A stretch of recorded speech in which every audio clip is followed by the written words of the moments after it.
자, 이것이 복음이다. 보라 황금과 유향과 몰약이다. 마태복음 2장 11절 말씀입니다.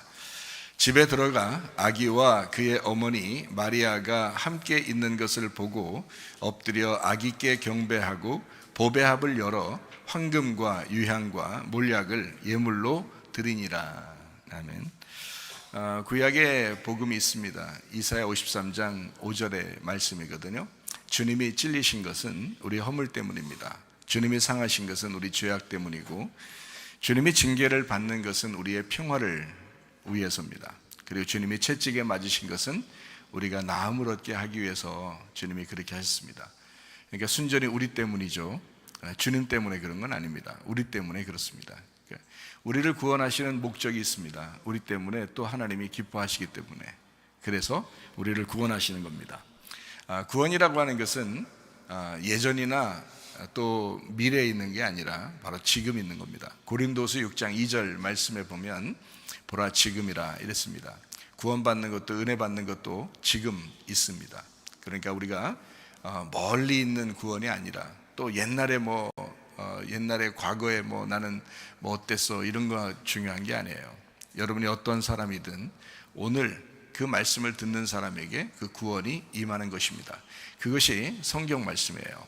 그러니까 우리는 과거에 집착할 필요도 없고, 또 미래에 너무 불확실한 그 미래에 너무 불안해할 필요도 없습니다. 지금 오늘 구원이 있고 은혜가 있는 그 주님 앞에서 또 우리가 교회에서 예배 드린다는 것은 그건 축복입니다. 성경에 우리가 이제 믿음을 갖잖아요. 구원을 받고 이제 믿음을 가져요. 그러면 그 믿음이 한 번 끝나는 게 아니에요. 계속해서 그 믿음을 가지고 있어야 그걸 믿음이라 그래요. 여러분, 결혼하는 것도 똑같아요. 남편과 아내가 결혼하잖아요. 그러면 왜 결혼해요? 믿음이 있어서 서로 결혼하는 거예요. 내가 아내를 믿고 아내가 남편을 믿고, 그러니까 우리 결혼하자. 그래서 결혼하는 거거든요. 근데 결혼하고 난 다음에는 이제 막 믿지도 못하고 신뢰하지 못하고 불신하고 미워하고 이러다가 헤어지는 경우도 상당히 많이 있죠. 그죠? 그러니까 왜냐하면 이제 신뢰가 깨졌단 말입니다. 결혼할 때만 해도 믿음이 있었는데, 근데 중간에 이제 신뢰가 깨진 거예요. 그래서 서로 헤어지고 그런 가정들이 얼마나 많습니까? 그러니까 결혼이라고 하는 것도 믿음을 가지고 결혼한 것처럼 계속 믿음을 가지고 살아가는 거거든요. 그러니까 믿음이 우선이에요. 사랑이 우선이 아니고. 그래서 하나님 우리에게 천국에 올 때 너희들 사랑으로 천국 오는 거야 이렇게 말하지 않아요. 믿음으로 오는 거야 라고 말하죠. 그러니까 믿음이라는 것은 한 번 끝나는 게 아니라 계속해서 믿고 있어야 돼 라는 그런 말이에요. 계속 믿고 있어야 돼 이런 말이에요. 그러니까 어떤 사람이 실수하고 착각하는 게 뭐냐면, 나 예수님 믿었는데 근데 계속 안 믿는단 말이에요. 그러면 그거는 중간에 자꾸 탈락하는 거잖아요. 자기가 스스로 마음으로 자꾸 내려놓는 거잖아요. 자기의 욕심이나 교만이나 이런 건 자꾸 내려놔도 믿음은 내려놓으면 안 됩니다. 그 믿음은 끝까지 가지고 있어야 됩니다. 그걸 믿음이라 그래요. 그래서 믿음이라는 헬라어 단어가 피스티스라는 단어거든요. 근데 이 단어는 꾸준한 신뢰를 말하는 겁니다. 꾸준한 신뢰. 그러니까 한 번 나 옛날에 믿었었어 이게 아니라 계속 꾸준한 신뢰를 갖는 거, 이거를 믿음이라고 얘기하는 겁니다. 그래서 교회가 있는 거예요. 교회가 계속 그 믿음을 유지시켜 주기 위해서, 여러분을 믿음을 끝까지 붙잡아 주기 위해서 이렇게 있는 것이 바로 교회예요. 그래서 교회 잘 안 나오잖아요. 그러면은 자꾸 믿음이 떨어져요.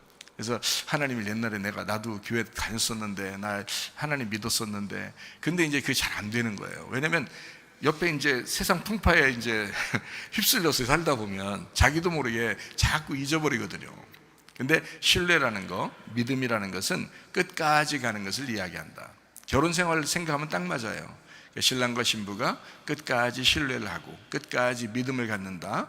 그러면 그 안에서 사랑이 나오는 거죠. 그래서 믿음이 있으면 사랑이 오는 거다, 이런 게 되는 거예요. 물론 사랑해서 우리가 결혼했죠. 근데 믿음이 있어서 결혼한 겁니다. 그러니까 믿음과 사랑은 같은 거예요. 그래서 소망이 있는 거예요. 그래서 믿음과 소망과 사랑은 하나다 이렇게 말하죠. 그 중에 제일은 사랑이다 라고 하는 게 뭐냐면, 그 중에 으뜸은 사랑이다라는 말이거든요. 으뜸. 그 으뜸은 사랑이다라는 말인데, 그 사랑이라는 게 완성이라는 뜻이에요. 완성. 그러니까 사랑이 완성이다. 믿음과 소망이 있는데 그것의 완성은 사랑이야 라는 거죠.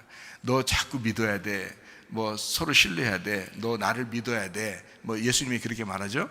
신랑도 그러죠. 신부한테 너 남편을 믿어야 돼. 신랑을 믿어야 돼 라고 계속 얘기할 거란 말이에요. 신부도 그러죠. 나를 신뢰하시라고, 남편이시여 나를 신뢰하라고, 이렇게 믿으라고 얘기할 거란 말이에요. 그러면 그 목적이 뭐예요?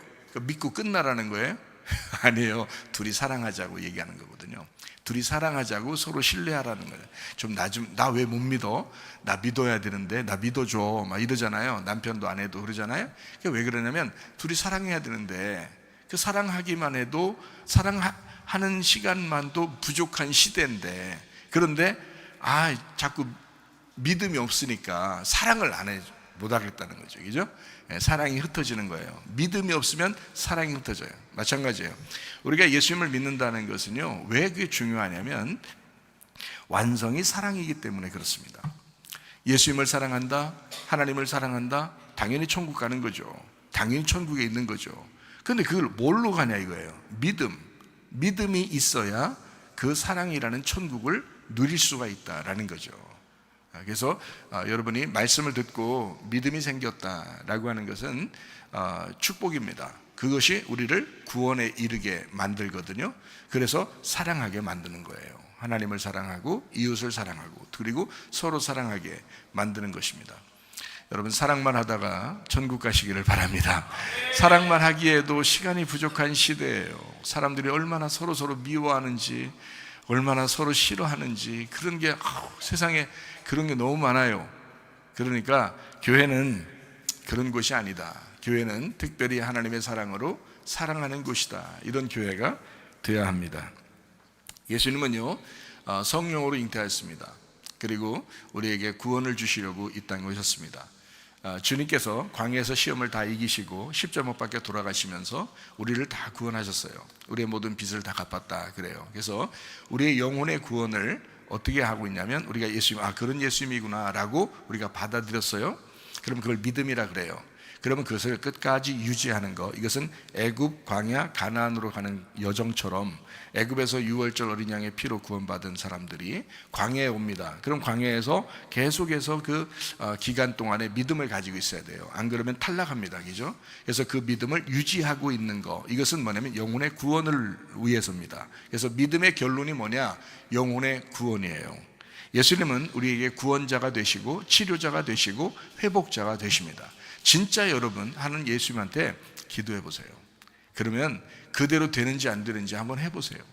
저는 이게 굉장히 경험 많이 해가지고요. 저는 경험을 너무 많이 해서 진짜 기도하면 응답된다. 하나님이 응답해 주시더라. 여러분, 제가 증인입니다. 여러분, 성령을 받고 능력을 받으면 증인된다 그러잖아요. 저는 그런 증인이에요. 여러분에게 얘기하는데 어떨 때는 막 안타까워서 눈물 흘리면서도 얘기하잖아요. 왜냐하면 그게 진짜인데 한번 해봐야 되는데 그거를 사람들이 안 해본단 말이에요.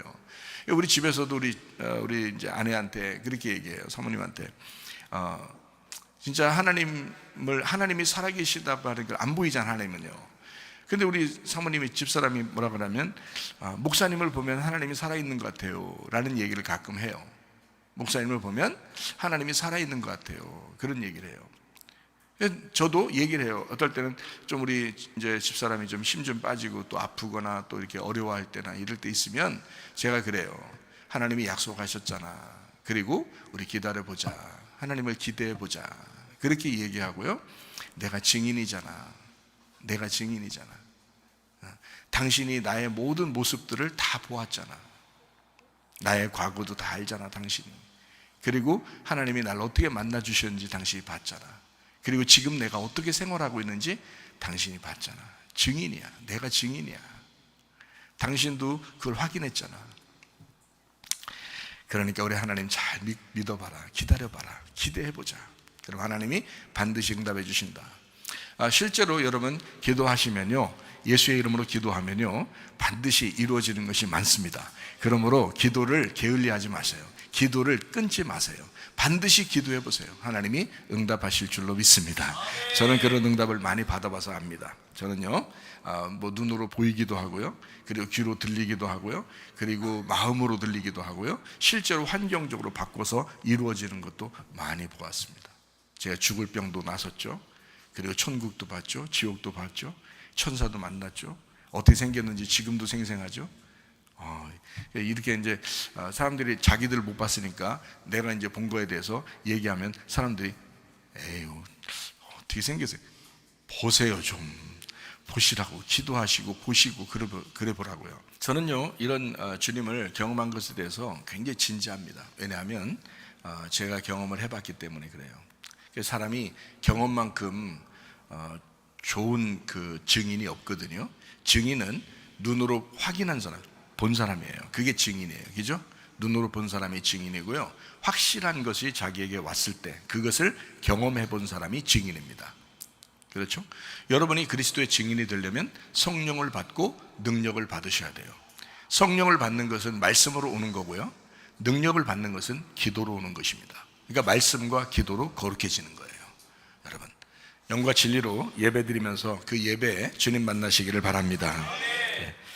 마태복음 2장 11절 말씀입니다. 집에 들어가 아기와 그의 어머니 마리아가 함께 있는 것을 보고 엎드려 아기께 경배하고 보배합을 열어 황금과 유향과 몰약을 예물로 드리니라. 마태복음에 예수님 탄생하신 것이 나오죠. 그리고 누가복음에도 예수님 탄생하신 것이 나옵니다. 그렇죠? 여러분, 우리가 성경을 자세히 이렇게 좀 쳐다보면은 마태복음에 예수님이 탄생하셔서 나와 있는 기록과 누가복음에 나와 있는 예수님 탄생의 기록은 약간 달라요.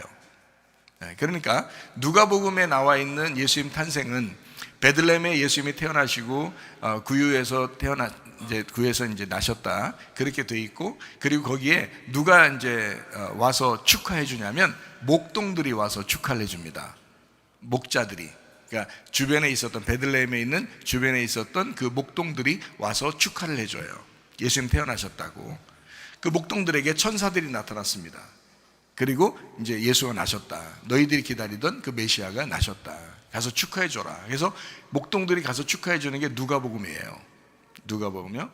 근데 마태복음에는 이제 황금과 유향과 몰약을 가지고 동방박사들이 이제 와서 경배하고 가는 장면이 있습니다.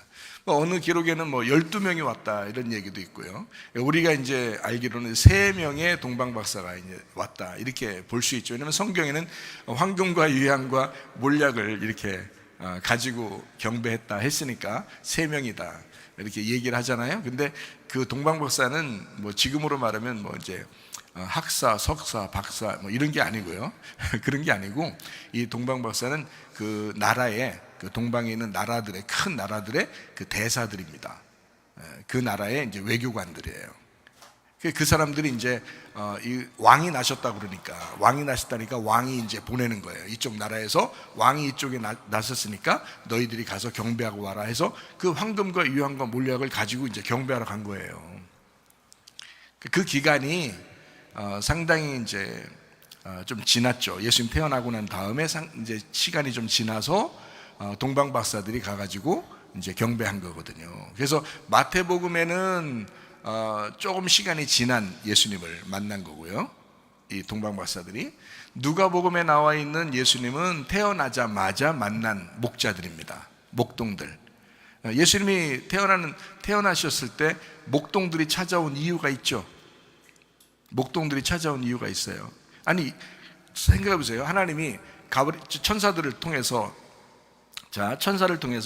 목동들에게 가가지고 예수님 태어났다고 가서 축하해 줘라 라고 했어요. 그러면 여러분, 그 당시에 직업이 목동들만 있었을까요? 그 동네에? 아니죠. 장사하는 사람도 있었을 것이고, 그리고 구두 닦는 분도 구두는 없겠네. 하여튼 샌들 닦는 분도 있을 것이고, 구두 수선꾼 같은 사람도 있었을 것이고, 옷을 만드는 사람도 있었을 것이고, 그죠? 다른 직업들이 많을 거 아니에요. 그런데 목동들에게 일부러 찾아가서 목동들이 경배해야 된다라고 하는 것은 지금 누가 나셨다는 거예요? 우리에게 목자가 오셨다. 우리 양들에게 목자가 오셨다라는 것을, 선한 목자가 우리에게 오셨다라는 것을 알려주기 위해서 그 밤에도 그 양들을 지키면서 그 파수꾼의 역할을 잘 하고 있는 그 목동들, 그 성실한 목동들에게 천사가 나타나서 이제 너희들처럼 이렇게 성실한 양들을 잘 보호하고 지키는 그 선한 목자가 우리에게 오셨다라는 것을 알려주기 위해서 목동들에게 온 겁니다. 그리고 목동들이 가서 이제 축하해 준 거죠. 그럼 태어나자마자 축하한 거예요. 그거는. 근데 마태복음에는 조금 시간이 지났어요. 어느 정도 시간이 지났냐면 성경에서 말하기는 한 2년 정도 시간이 지나서 이제 아기가 이제 2살, 그러니까 1년이나 2년, 우리나라 나이로 따지면 1년 정도 지난 것이고요. 다른 나라로 보면 1년 정도 지난, 우리나라로 보면 2년 정도 지난, 그렇게 지난 다음에 동방박사들이 왕이 나셨다 해서 축하해주러 외교관들이 온 겁니다. 적어도 3명 이상이 온 거죠. 그래서 황금과 유향과 몰약을 가지고 오셨다, 이제 이렇게 와서 축하해주고 갔다라는 것이 기록이 되어 있죠. 마태복음에는. 잘 생각해 보세요. 거기에 왜 한두 살 이상 됐을 때, 시간이 지났을 때 오셨다, 이렇게 축하해주러 왔다라는 걸 어떻게 알 수 있나요? 동방박사들이 와가지고 왕이 났다고 하니까 왕궁에 간 거예요. 왕궁에 갔는데 그 당시에 왕이 헤롯 왕이에요. 근데 왕궁에는 아기가 안 난 거예요. 왕궁에 아기가 안 난 거예요. 그래서 이상하다, 왕이 나셨으면 왕궁에 가야 되는데 왕을 만나러 갔더니 아기가 안 난 거예요. 왕자들이 없는 거예요. 이상하다 했더니 이 사람들이 다시 이제 섬뜩한 거죠. 여기가 아닌가 봐. 그럼 어느 왕이 나타났는데 이 큰 별이 인도하는 거죠. 이제 그래서 이제 그 별을 따라서 여기 왕궁에 왔다가 그 별을 따라서 이제 진짜 예수님 태어나신 그쪽으로 이제 가게 된 거거든요. 베들레헴에 태어났어요. 그러니까 왕궁은 예루살렘이 있고요, 베들레헴이라는 시골 동네에 이제 태어나게 된 거예요, 예수님이요. 그러니까 그쪽으로 이제 가게 된 거거든요. 자, 아기가 나서 어느 정도 시간이 지난 거죠. 그래서 이제 이 헤롯 왕이 뭐라 하냐면, 그러면 왕이 만약에 났다면 나도 경배해야 되지 않겠냐. 그래서 자기가 축하하기 위해서 이 동방박사들한테 뭐라고 그러냐면, 갔다가 어디에 있는지 나한테 좀 알려달라는 거예요. 이게 무슨 속셈이에요? 죽여버리겠다는 얘기거든요. 자기가 왕인데 지금 왕이 났다고, 지금 다른 나라에서 막 외교관들이 와가지고 왕이 났다고 축하해주니, 이게 왕이 지금 이게 되겠어요, 안 되겠어요? 이게 안 되겠죠. 그래서 이거 죽여버려야 되겠다, 결심을 하게 된 거예요. 그래서 왕이 기다리는 거예요. 하루 이틀 기다리는데 안 와. 동방박사들한테 하나님께서 뭐라고 이제 지시를 한 거냐면, 이 헤롯 왕한테 가지 말고 딴 길로 해서 가라. 잘못하면 니네들까지 위험하다. 이제 이렇게 이제 지시를 해준 거예요. 그래서 딴 길로 돌아서 이제 자기네 나라로 돌아간 거거든요. 헤롯 왕이 하루 이틀 기다려 보니까 안 와. 일주일, 2주일 이렇게 기다려 봤겠죠. 안 와. 이상하다. 이거 문제가 있다. 그래서 이 사람이, 그러면 큰 별이 나타날 때가 언제냐라고 이제 딱 조사를 한 거예요. 그 별을 따라 왔다 그러니까 동방박사들이. 그래서 자, 그럼 별을 따라서 온 그 큰 별이 언제쯤 나타나냐, 사람들 다 모아가지고 이제 회의를 했겠죠. 근데 그 별이 나타난 그때로부터 자기가 지금 지시할 때, 그때까지가 언제면 2년 정도, 1년, 2년이 된 거죠. 다른 나라 나이나 우리나라 나이로 보면 1년, 2년이 지난 거예요. 그래서 헤롯 왕이 몇 살 아래로 아이들, 남자아이들 다 죽이라 했어요. 2살 아래의 남자아이들을 다 죽여라 그런 거예요. 그래서 막 피바람이 돈 겁니다. 예수님 탄생했다고 사람들은 기뻐해야 되는데 막 피바람이 도는 거예요. 아들 난 사람은 다 죽은 거야, 아들이. 여러분, 예수님 하나 살리려고 다른 아들 다 죽었어. 참, 이게 기쁜 날이에요, 이게 슬픈 날이에요, 이게. 네, 여러분 잘 봐요. 성탄이라는 게 기쁜 날이에요, 슬픈 날이에요? 이게 슬픈 날이에요. 슬픈 날이 성탄이야. 사람들은 막 기뻐 날뛴다 그러지만 사실 우리한테는 기쁠지 몰라요, 그죠? 근데 하나님 입장에서 보면 굉장히 슬픈 날이에요. 하나님 입장에서 보면 막 피바람이 도는 그런 날이 이게 성탄절이거든요. 가만히 생각해 보니까 그렇죠. 성경 말씀을 가만히 보니까 그런 거예요. 자, 그래서 예수님이 이제 태어나서 얼마 있다가 동방박사들이 찾아왔다라는 것이 이제 마태복음의 기록입니다. 자, 무슨 말인지 아시겠죠? 자, 이 사람들이 뭘 가져왔다고요? 황금과 유향과 몰약을 가져왔다. 자, 황금이라고 하는 건 뭘 의미하는 거예요? 성경에서 황금이라는 건 어떤 의미가 있을 거 아니에요? 황금, 금보기를 돌같이 하라요. 돌이에요? 황금은 성경에서 보면 신성한 것을 의미합니다. 신성한 기름, 그러니까 성령님, 신성한 기름, 하나님의 신성을 말할 때 황금으로 표현하는 거예요. 그러니까 아무래도 여러분 금반지가 좋죠? 아무래도 금목걸이가 좋고. 왜 그래요? 비싸서? 아니에요. 이거는 신성한 것을 의미하기 때문에 원래 금을 굉장히 신성하게 여겼습니다. 그러니까 이건 거룩한, 깨끗한, 구별된 기름이다, 이렇게 본 거예요. 그래서 이 황금은 하나님의 신성을 의미합니다. 왕을 의미하는 거고요. 그러면서도 유향이라고 하는 건 뭐예요? 유향은 뭐예요? 냄새를 풍기는 거잖아요. 향기를 풍기는 거라고요. 그게 유향이라고요. 예수님이 이 땅에 오셨을 때 예수님이 다니시는 곳마다 어때요? 향기가 나죠? 예수님이 다니는 곳마다 향기가 나요. 향수 뿌려서 그래요? 예수님이? 그런 말이 아니죠? 향기가 난다고요. 예수님을 만나는 사람들이 가난한 사람이든 병든 사람이든 죽어가는 사람이든 고아이든 나그네든 그 과부든 예수님이 다 차별하지 아니하고 어때요? 사랑해 주시고 치료해 주시고 살려 주시고 그러잖아요. 특별히 고아나 과부나 외로운 나그네 이런 사람들은 굉장히 좋아하신다고, 예수님이요. 그들을 구원하시는 주님, 향기 나시는 주님이라고요. 향기 나시는 주님. 예수님 가는 곳마다 향기가 나요. 유향입니다. 예수님은 왕이시면서, 예수님은 신성한 하나님이시면서 이 땅에 향기로우신 예수님이다 라고 하는 것이 유향이에요. 그러면 또 마지막으로 뭐예요? 몰약을 가졌잖아요. 몰약이 뭐예요? 몰약. 나도 몰라? 이거예요?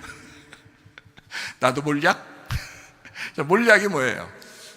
몰약은 뭐 할 때 쓰는 거예요? 몰약? 뭐 할 때 쓰는 거죠? 죽은 사람 시체에 바르는 게 몰약이에요. 방부제 역할을 하는 겁니다. 죽은 사람 시체에 바르는 방부제 역할을 하는 게 몰약, 이거예요. 여러분, 그러면 여러분 잘 생각해 보세요. 동방박사 세 사람이 왔다고 하십시다. 이제 뭐 여러 사람이 더 같이 다 왔겠죠. 세 사람만 다니겠어요? 그 위험한 시대에. 그렇지 않죠. 그 외교관들인데, 그죠? 다른 나라의 그 특사들인데 진짜 뭐 3명만 다녔겠어요? 그런 건 아니죠. 여러 명이 같이 다녔겠죠. 근데 그 3명이 왔다고 칩시다. 그러면 이제 아기가 태어났어요. 아기가 태어나서 이제 뭐 약간 걷던지, 응? 걸음마를 시작했든지, 뭐 한두 살 먹었으면 이제 그러잖아요. 걸음마를 시작했든지, 뭐 좀 빨리 뛰든지, 뭐 걷든지 이렇게 할 거 아니에요. 자, 그 아기에게 경배하러 왔어요. 동방박사들이 3명이 왔다고 합시다. 그러면 황금을 열어서 딱 드립니다. 왕이시여, 이 황금을 받으시옵소서. 당신은 왕이십니다. 이렇게 드렸잖아요. 첫 번째 동방박사가. 두 번째 동방박사가 유향을 가지고 그 이제 아기에게 드리면서 당신은 우리의 향기가 되십니다 하면서 이렇게 다 드리면서 경배를 했어요. 응? 근데 마지막 이제 세 번째 동방박사가 세 번째 이제 이 몰약을 가지고 이걸 경배하면서 아기 예수께 다 경배하면서 무릎 꿇고 경배하면서 몰약을 드리는 거예요. 몰약을 드리면서 뭐라고 그래요? 뭐라고 그래야 돼? 몰약을 드리면서 이제 뭐라고 해야 돼? 당신은 인류를 위하여 죽으실 왕입니다. 당신은 죽으시러 오신 분입니다. 그거를 드리는 그 동방박사의 마음을 생각해 보라고요. 황금을 드리는 사람은 기쁨으로 드렸을 거예요. 유향을 드리는 사람도 기쁨으로 드렸을 거예요. 근데 마지막 그 몰약을 드리는 그 동방박사의 마음은 어땠을까? 그의 마음은 어땠을까?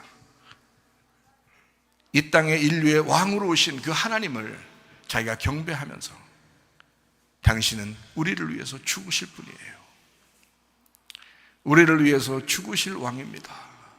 몰약을 드리면서 경배하는 그 동방박사의 마음, 참 안타깝죠. 주님은 태어날 때부터 목적이 있었습니다. 어떤 목적이요? 예수님은 태어날 때부터 어떤 목적을 가지고 있었어요.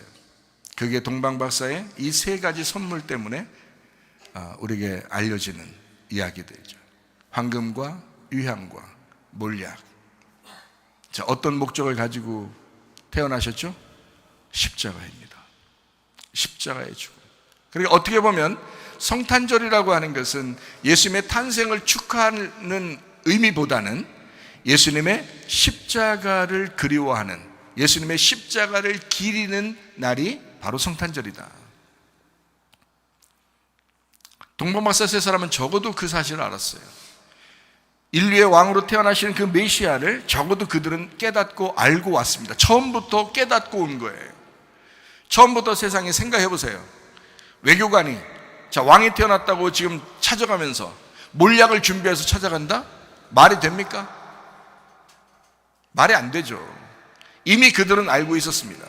한 사람은 황금을, 한 사람은 유향을, 한 사람은 몰약을 준비해서 간다. 이 왕은 예사로운 왕이 아니다. 인간의 왕이 아니다. 이분은 인류의 죄를 짊어질 십자가의 예수다. 이거를 그들은 알고 있었다는 것입니다. 성탄절은 그래서 단순한 날이 아닙니다. 예수의 태어나심은 단순한 날이 아닙니다. 우리를 위해서 죽으시러 오시는 예수님, 그 십자가의 예수를 그리워하는 날, 그 날이 바로 성탄절입니다. 말라기서 4장 5절 말씀 한번 보겠습니다. 보라, 여호와의 크고 두려운 날이 이르기 전에 내가 선지자 엘리야를 너희에게 보낼 것이다. 크고 두려운 무서운 날이 오기 전에 선지자 엘리야를 보낼 것이다. 그 선지자 엘리야가 누굴까요? 한번 볼까요? 열왕기하 1장 8절 말씀을 봅니다. 그들이 그에게 대답하되 그는 털이 많은 사람인데 허리에 가죽띠를 띄었더이다 하니 왕이 이르되 그는 디셉 사람 엘리야로다. 자, 엘리야가 어떤 모습을 가졌다고요? 털이 많은 사람이고 허리에 가죽띠를 띈 사람이 엘리야였다. 구약의 엘리야요.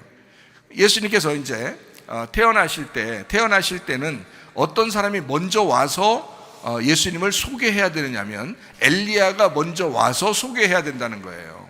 엘리야가 먼저 와서. 자, 구약 성경에 있는 엘리야는 이런 모습이었다 이렇게 말하고 있습니다.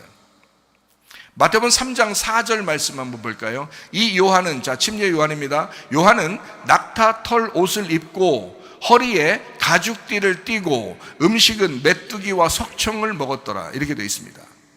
그러니까 엘리야가 곧 어떤 사람이었다? 침례 요한이었다라는 것입니다. 그렇죠? 자, 엘리야가 다시 올 거야. 엘리야가 올 거야. 메시아가 오기 전에는 엘리야가 먼저 와야 돼. 이런 말 하죠. 엘리야가 길을 준비해야 돼. 근데 그 엘리야가 누구였더라? 침례 요한이었더라 라고 설명을 하는 겁니다.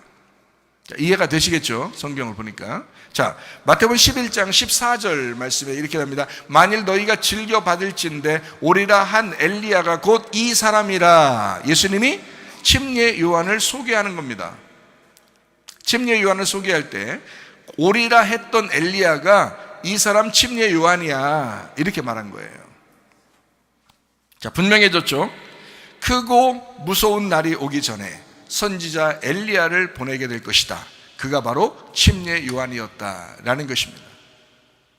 크고 무서운 날이 뭘까요? 크고 무서운 날. 그러면 크고 무서운 날이 임한대요. 그러기 전에 엘리야가 온대요. 자, 크고 무서운 날이 뭐겠어요? 생각해 보세요, 여러분. 성경은 이제 우리가 읽었으니까 이제 생각해 볼 수 있죠.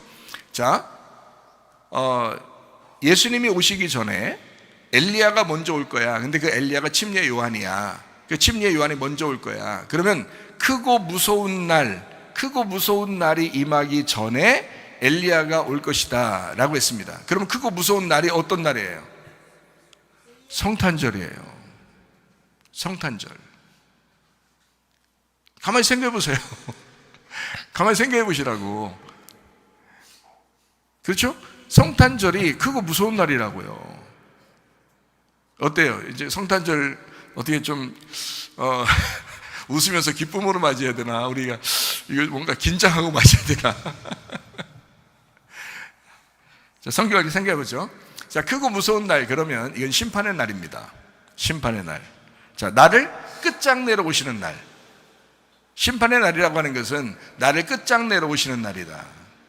이것이 끝장나러 나를 끝장내는 날, 그게 심판의 날이죠. 그게 크고 무서운 날이에요. 그러면 우리는 결국에 그 날이 어떤 날이라는 걸 알아요? 성탄절이라는 걸 알아요. 예수님의 성탄입니다. 그럼 예수님의 성탄은 결국 황금과 유향과 몰약을 드리는 날이다. 그러면 그 날은 황금과 유향과 몰약을 드리는 날은 예수님이 어떤 예수님으로 오시겠다는 얘기예요? 십자가 예수님으로 죽으시겠다. 그 십자가를 목적을 가지고, 십자가라는 목적을 가지고 이 땅에 태어나신 분이다 라는 거죠. 그렇죠? 그러면 그 날이 즐거운 날이 아니라 사실 하나님 마음에서는 괴롭고 슬픈 날이죠. 하나님 마음에서는 내 아들이 이 땅에 내려가서 생각해봐요. 십자가를 져야 돼. 근데 가장 이 세상에서 가장 극악무도한 이 죽음을 죽어야 돼. 그거를, 그 아들을 자기가 보내는 날이야. 자, 안 보내면 그냥 하나님하고 같이 있지. 하나님이지, 그게. 이해가 되시겠어요? 그럼 엄청 즐거운 날이지. 예수님하고 하나님하고 같이 있으면, 예수님이 하나님이고 하나님이 예수님이니까 그냥 같이 그냥 거기 있으면, 안 오시면 항상 즐거운 날이지. 그렇죠? 근데 자기 아들을 이제 육신을 입혀가지고 이 땅에 보내야 돼. 그럼 하나님 아버지 입장에서는 자기 아들을 어디로 보내는 거야? 사지로 몰아내는 거야. 지금 죽음으로 보내는 거잖아. 십자가를 지려고 보내는 거잖아. 하나님 마음이 어떻겠어요? 몰약을 드리는 동방박사의 마음이라고. 그게 몰약을 드려야 하는 그 동방박사의 마음, 그 안타까운 마음, 그게 하나님 아버지의 마음이라고. 그게 하나님 아버지의 마음이라고. 여러분, 성탄절 그러면 사람들은 막 뭐 기쁘다 구주 오셨네, 막 뭐 만백성 맞으라, 뭐 네 가슴 찢고 맞아. 네 가슴을 찢고 맞이해야 돼. 주님을 맞이하려면 그냥 맞이하는 게 아니야. 네 가슴을 찢고 맞이해야 되는 거야. 너의 죽음이 있어야 예수님을 맞이하는 거야. 너의 죽음이 없이 그냥 맞이하니까 흥청망청, 이 세상은 막 그냥 더 혼란하고 더 흥청망청하는 그런 시간들을 막 보낸단 말이에요. 그게 무슨 성탄절이에요? 그게 무슨 성탄절이냐고. 성경도 모르는 성탄절, 성경을 정확하게 알고 성탄절을 맞이하시기를 바랍니다. 성탄절은 흥청망청하는 날이 아니에요. 이 날은 크고 무서운 날이래요. 하나님 아버지가 가장 슬퍼하는 날, 그 날이 성탄절이라고요. 물론 우리를 구원하기 위해서 오신 날이니까 우리한테는 기쁜 날이죠. 그러나 하나님 아버지의 마음에서는 몰약을 드리는 날이야. 죽는 날이야. 내 아들이 죽어야지 끝나는, 죽을 때까지 그 태어나서 죽을 때까지 그 고민을 안고 살아가야 하는 자기 아들, 그날이 성탄절, 십자가의 죽음을 안고 크고 무서운 날, 나를 끝장내는 날. 자, 나를 끝장내는 날이니까 생명의 양식으로 풍성한 날이죠. 이 땅에 있는 양식들을 먹던 우리가 내가 끝장나니까 하나님 말씀, 하나님 양식을 생명의 양식으로 풍성하기를 바란다는 거죠. 그래서 교회 나오잖아요. 우리가 하나님 말씀 들으러. 그렇죠? 그 날이 우리의 성탄입니다. 네. 하나님 말씀, 그 생명의 양식을 그리워하고 그 생명의 양식을 받아들이려고 하는 날, 나를 찢는 날, 내가 심판받는 날, 나를 끝장내는 날, 내 마지막에 하나님의 생명의 양식이 들어오는 날. 그래서 성탄절은 마치 유월절과 같고 오순절날과 같은, 주님이 오시는 날과 같고 주님의 성령이 오시는 날과 같은 아주 놀라운 날입니다. 신명기 11장 14절 말씀을 보겠습니다. 여호와께서 너희의 땅에 이른 비 늦은 비를 적당한 때에 내리시리니 너희가 곡식과 포도주와 기름을 얻을 것이요 라고 했습니다. 거기 이른 비 늦은 비라고 했습니다. 이른 비 늦은 비, 이른 비라고 하는 건 가을에 있는 거고요, 늦은 비라고 하는 것은 봄에 있는 것입니다. 우리나라하고 좀 달라요. 반대입니다. 우리나라는 봄에 이른 비라고 그러고요, 가을에 늦은 비라고 그럽니다. 근데 이스라엘은 다르죠. 이스라엘은 이른 비가 가을이고요, 늦은 비가 봄입니다. 그러면 이것을 어떻게 우리가 볼 수 있는 거냐면요, 소낙비가 내린다, 아주 비가 많이 내린다 할 때 이른 비 늦은 비 이렇게 볼 수 있는 거거든요. 신명기 32장 2절 말씀입니다. 내 교훈은 비처럼 내리고 내 말은 이슬처럼 맺히나니 연한 풀 위에 가는 비 같고 채수 위에 단비 같도다. 자, 비가 내린다라고 하는 것을 의미하는 주의 말씀은 소나기 같이 내린다, 주의 말씀은 비처럼 내린다, 아주 달콤한 단비처럼 내린다라는 그런 의미예요. 왜냐하면 채소들이나 이런 것들은 비가 내려야 사니까. 이 온 우주는 비가 내려야 살잖아요. 우리들은 마찬가지로 비, 생명의 말씀, 그 주의 말씀은 소나기처럼 내린다. 근데 이른 비와 늦은 비로 온다 이렇게 돼 있어요. 그러니까 가을 비와 봄 비로 온다라는 말이죠. 그럼 가을 비에도 한번 왕창 내리고 봄에도 왕창 내리는 그 가을 비와 봄 비, 이른 비와 늦은 비를 의미하는 거거든요. 그러면 이게 성경에서 의미하는 게 있어요. 그게 뭐냐면 이른 비 때 예수님이 오시는 거고요, 그리고 늦은 비 때 성령님이 오시는 겁니다. 이게 정해져 있는 거예요. 이 성경 전체에서는 두 가지의 아주 특징적인 이야기가 있습니다. 두 가지의 아주 특징적인 이야기가 있는데 그게 바로 이른 비, 늦은 비입니다. 무슨 말이냐면 이른 비와 늦은 비를 통해서 하나님이 우리에게 보내시는 두 개가 있는데, 하나는 예수님이고요, 하나는 성령님이십니다.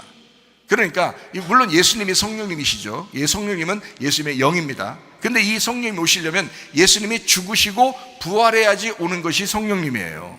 그래서 예수님이 오시는 거를 이제 이른 비, 성령님이 오시는 거를 늦은 비 이렇게 한 거예요. 이게 오면은 놀라운 일들이 벌어지는 거죠. 소생하는 거죠. 그러니까 예수님이 오면은 죽어가던 자들이 소생하는 거예요. 성령님이 오셔도 죽어가는 자들이 소생하는 거죠. 생명의 양식입니다. 생명의 양식, 그 소낙비와 같은 생명의 양식, 이른 비와 늦은 비라고 하는 거죠. 그러면 이제 이른 비는 뭐예요? 그러니까 성탄절이죠. 늦은 비는 뭐예요? 오순절 날이죠. 그러면 자, 이른 비와 늦은 비는 같아요, 틀려요? 같은 거죠. 성탄절과 오순절은 같은 것이다. 이해가 되시겠죠? 무슨 말인가? 그러니까 성경에 나와 있는 모든 절기는 바로 예수님에 대한 이야기입니다. 그러니까 유월절이 성탄절이고요, 부활절이 오순절이고요, 다 마찬가지예요. 그러니까 유월절, 무교절, 초실절, 오순절, 나팔절, 속죄절, 장막절, 이게 다 예수님에 대한 이야기예요. 모두 다 같은 이야기라고요. 자, 성탄이라고 하는 것은 십자가의 죽음이었습니다. 그것이 성탄절이었습니다. 그것을 목적으로 오신 분이 바로 예수님이십니다. 그래서 유월절 어린 양인 거예요. 유월절 어린 양, 그가 예수님이다. 그래서 유월절 어린 양으로서 죽는 거죠. 유월절 어린 양으로서 죽는 거, 그게 어떤 목적이었어요? 성탄절의 목적이었다는 거죠. 십자가에 그 죽으실 때가 언제예요? 유월절이에요. 십자가 죽으실 때가 유월절이거든요. 그 유월절은 왜 있는 거냐? 성탄절이. 그래서 성탄절은 또 왜 있느냐? 유월절 때문에. 이해가 되겠어요? 그러니까 성탄절과 유월절은 같은 것이다. 그리고 또 한 번의 비가 내리는데 그게 바로 늦은 비예요. 오순절 성령 충만입니다. 자, 오순절 성령 충만할 때가 사도행전 1장 2장에 나와 있는 그런 이야기인데요, 그때 베드로가 막 설교합니다. 너희들이 예수를 잘못 죽였다, 너희들이 메시아 예수를 잘못 죽였다라고 설교할 때 사람들이 어때요? 막 가슴을 치며 통곡하며 웁니다. 그 통곡하며 우는 자들이 예수를 그때 당시에 영접을 한 사람이 3,000명이나 됐어요. 자, 그날이 왜 통곡하면서 예수를 받아들일까? 오순절날 성령 충만한데 너무 기쁜 날인데, 그날이 늦은 비 사건이죠. 엄청 크고 무서운 날이란 말이에요. 하나님의 성령의 역사는요, 크고 무서운 날로 임하는 것이죠. 그런데 그것이 어떤 사람에게는 기쁨의 날이다, 이렇게 되는 것입니다. 자, 구원받은 사람들에게는 기쁨의 날이고, 구원받지 못한 사람들에게는 아주 슬픔의 날입니다. 그것이 이른 비와 늦은 비의 역사예요. 자, 말씀을 정리하겠습니다. 하늘에는 영광이요 땅에는 평화라 했습니다. 하늘의 영광, 영광이라고 하는 것은요, 무거운 짐을 의미합니다. 무거운 짐. 하늘에는 무거운 짐을 지셨다, 이런 말이고요. 땅에는 평화로다. 이 평화라는 단어는 에이레네라는 단어입니다. 평화, 연합, 하나됨이라는 단어입니다. 자, 하나님께서 무거운 짐을 지시고 이 땅에 있는 인간들은 모두 다 그리스도 안에서 연합하게 되었다. 서로 하나가 되게 되었다. 이것이 하늘에는 영광이요 땅에는 평화로다라는 그런 의미입니다. 원어적인 말이죠. 자, 이 땅에 오시면, 예수님이 이 땅에 오시면요, 잘 생각해봐요. 이 땅에 예수님 오시면 여러분은 어떨 것 같아요? 여러분은 예수님과 연합할 것 같아요? 예수님하고 싸울 것 같아요? 예수님이 오셔서 예수님하고 싸운 사람들 많이 있죠. 예수님 오셔가지고 예수님하고 싸운 사람들이 꽤 있는데요, 바리새인들, 이런 사람들요, 예수님하고 싸우고 결국엔 예수님하고 십자가에 못 박혀 죽여버리고 막 이랬잖아요. 이 바리새인들, 그죠? 바리새인들의 후에 그 바울이라고 하는 사울이 스데반도 막 죽여버리고 그러잖아요. 예수님 믿는다고 해가지고. 그러니까 이 바리새인들은 특별히 유대인들, 바리새인들, 서기관들, 사두개인들, 이런 사람들은요, 예수님을 핍박하고 예수님을 죽이려고 했던 자들이에요. 그리고 예수님의 제자들도 막 죽이려고 하는 그런 사람들, 정통주의자들이죠. 종교적인 자들, 이런 사람들이 그런 일이었어요. 근데 예수님은 그 사람들을 만날 때마다 어때요? 욕을 하고 싸우고 그럽니다. 그런데 여러분 생각해보세요. 예수님이 원래 욕 잘하고 욕쟁이 예수님, 뭐 원래 싸움 잘하는 싸움꾼 예수님, 이런 분이에요? 예수님이? 아니에요. 예수님은 보세요, 그런 분이 아니라는 증거가 있죠. 고아를 만나거나 과부를 만나거나 나그네를 만나거나 병든 자를 만나거나 모두 다 구원합니다. 가늠한 자가 벌벌 떨고서, 가늠한 여자가 요한복음 8장에 막 벌벌 떨고 있으면 예수님이 그 사람에게 죄를 정죄하지 않습니다. 그 사람을 용서합니다. 사마리아 여자같이 남편 6명이 있었던 사람도 예수님 만나면 그 사람을 정죄하려고 하는 게 아니라 그 사람에게 생명의 물을, 생명수를 주려고 오시는 그 예수님, 일부러 그 여자를 찾아간 예수님, 그리고 그 여자를 구원한 예수님이에요. 그런 분이 예수님이십니다. 예수님은 싸움꾼이 아니에요. 예수님은 욕쟁이가 아닙니다. 이해하시겠습니까? 그러면 굳이 욕하고 굳이 싸우려고 하는 사람들은 누구요? 바리새인들이에요. 그럼 여러분 심령 속에, 만약에 여러분에게 속에 바리새인 같은 마음이 있다면 여러분은 예수님과 여전히 싸울 것입니다. 오늘 이 전달되는 이 말씀과 여러분은 싸울 것입니다. 그러나 여러분이 고아와 같고 과부와 같고 나그네와 같고 그런 아주 나약한, 연약한, 나는 정말 죄인인데 내가 어떻게 하나님 나라에 갈 수 있을까 라고 생각하는 사람들에게는, 그 사람들에게는 기쁨의 날입니다. 무슨 말인지 아시겠습니까? 여러분 어떤 사람이냐? 여러분 하나님과 싸우려고 하는 사람이냐? 아니면 하나님을 받아들이고 연합하는 사람이냐? 그리스도 예수와 연합한 사람 되시기를 바랍니다. 여러분. 자, 보세요. 우리가 교만하잖아요. 예수님은 겸손해요. 그러면 내가 교만하고 예수님이 겸손하면 둘이 어떻겠어요? 같이 지내야 돼요? 싸워야 돼요? 싸울 수밖에 없어요. 근데 내가 이제 말씀을 듣고서 깨졌어요. 그래서 겸손해졌어요. 저 옛날에 많이 교만했었거든요. 근데 많이 깨졌어요. 많이가 아니라 다 깨져버렸어요. 교만하고 싶은 생각이 없어졌어. 그래서 좀 많이 겸손해졌어. 제가 굉장히 그리고 사람들한테 자랑하고 싶은 생각도 없어. 아주 그냥 겸손해졌어. 자, 이렇게 겸손해지니까 예수님하고 싸워요, 안 싸워? 이제 겸손하신 예수님하고 안 싸워. 서로 하나 되려고 그러지. 그렇겠죠? 서로 하나 되는 거야. 연합하는 거야. 에이레네, 하나됨, 평화. 그게 평화예요. 예수님이 십자가 못 박혀 돌아가시고 부활하고 난 다음에 제자들한테 와가지고 첫 번째 말을 해요. 뭐라고 얘기해요? 너희에게 평강이 있을지어다. 이래요. 그 헬라어로는 에이레네가 있을지어다 이렇게 말을 해요. 그 에이레네라는 단어가 하나다, 하나 되었다, 우리가 연합하였다, 이제 우리가 하나 됐어, 이제 평강해, 마음에 불안해하지 말고 두려워하지 말고 평안해야 돼, 우리 서로 연합하자, 서로 하나 됐다, 이 말. 에이레네가 있을지어다 그러잖아요. 자, 내가 겸손하면 주님이라는 천국하고 하나가 됩니다. 네. 근데 내가 교만하면 겸손하신 예수님하고 싸울 수밖에 없는 거예요. 이해가 되시죠? 그러니까 겸손하시라 이 말이야. 여러분이 겸손하시면 주님과 하나 될 줄로 믿습니다. 바로 그거예요. 왜 교만해서 하나님하고 싸우려고 하느냐 이거야. 왜 말씀하고 싸우려고 하느냐 이거야. 왜 목사하고 싸우려고 하느냐. 목사하고 싸우려는 사람 없어요. 그렇게 왜 이 말씀을 증거하는 이 말씀하고 왜 싸우려고 하느냐 이거야. 왜 교만으로 계속 승질내면서 살려고 하느냐 이거예요. 내려놓으라. 말씀 듣고 내려놔라. 싸울 일이 뭐 있어요, 솔직히. 전 안 싸웁니다. 저는요, 우리 집에서도 하나도 안 싸우고요, 승질 한번 안 내요, 제가. 우리 집사람한테 물어봐요, 가서. 승질 한번 안 낸다. 제가 집안일 다 하면서도 승질 한번 안 내요, 저는요. 우리 집사람이 감사하게 생각해요. 눈물로 감사하게 생각해요, 저를요. 자화자찬? 아니, 진짜예요. 집사람한테 물어보면 집사람이 증인이죠. 자, 만약에 내가 음란하고 하나님이 거룩하시다면 어때요? 부딪히겠죠? 그럼 이게 전쟁이라고요.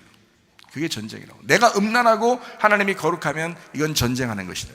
근데 만약에 내가 하나님 앞에 회개했어요, 그리고 내가 거룩하게 살기로 결심했어요, 그러면 하나님, 거룩하신 하나님하고 어떻게 돼요? 서로 하나가 된다는 거지. 서로 연합하게 된다는 거죠. 그게 평화라는 겁니다. 그게 평화, 에이레네. 자, 내가 만약에 거짓말 치는 사람이에요. 근데 하나님은 진리예요. 하나님은 진실하십니다. 그러면 자, 거짓말과 진실이라는 이 말씀이 부딪히겠어요, 안 부딪히겠어요? 부딪히죠. 그러면 전쟁입니다. 이게 부딪히는 거예요. 그럼 누군가 하나는 죽어야 돼. 이해가 되시겠어요? 그러니까 자, 이게 내가 하나님하고 전쟁해서 계속 충돌을 일으킬 거냐, 아니면 내가 깨질 거냐, 이거예요. 거짓말이라는 내가 깨지면 진실이 이기게 돼 있죠. 거짓말은 반드시 이기지 못합니다. 어느 날 진실이 밝혀지면 그 진실이 반드시 이기게 돼 있어요. 거짓말인 내가 진실이라는 하나님하고 만나면 충돌을 일으켜 전쟁을 하게 돼 있다는 거죠. 전쟁을 하니까 이 거짓말 입장에서는, 나라는 입장에서는 이게 무서운 분이에요. 하나님이 너무 무서운 거야. 말씀이 너무 무서운 거야. 성탄절도 막 십자가라고 그러고 막, 성탄절도 막 죽으라고 그러고 막 이러니까 무서워, 아우 무서워 이런단 말이에요. 그런데요, 자, 내가 거짓말 아니고 진실로 됐어요. 진실한 사람이 됐어요. 진리의 말씀을 사모하는 사람이 됐어요. 그럼 하나님도 진실한 말씀이에요. 그럼 나하고 하나님 어때요? 서로 평화하는 거죠. 평화하죠. 서로 하나 되겠죠. 연합하겠죠. 그죠? 그거예요. 전쟁 안 합니다. 하나님하고 전쟁 안 합니다. 무섭지 않습니다. 성탄절이 기쁜 날입니다. 우리에게는 기쁜 날이 되는 거죠. 근데 성경에서는 그렇게 말하지 않죠. 성경에서는 이 성탄절을, 주님이 오시는 날을 크고 무서운 날이다 라고 했습니다. 두려운 날이다, 슬픈 날이다, 그날은 아주 잔인한 날이다, 이렇게 표현하는 것입니다. 왜냐하면 어둠이라는 나하고 빛이라는 분하고 싸우러 오는 거니까. 빛이라는 분이 싸우러 오는 거죠. 어둠을 깨뜨리고 어둠을 빛으로 만들려고 오시는 분이잖아요, 예수님이. 그러니까 어둠의 입장에서는 싸우러 오시는 예수님 때문에 이게 심판받으니까 무서운 거예요. 그런데 이제 우리가 빛이 되잖아요. 그러면 예수님하고 하나 되잖아요. 그럼 그날이 기쁜 날이에요. 우리에게 행복한 날이라고요.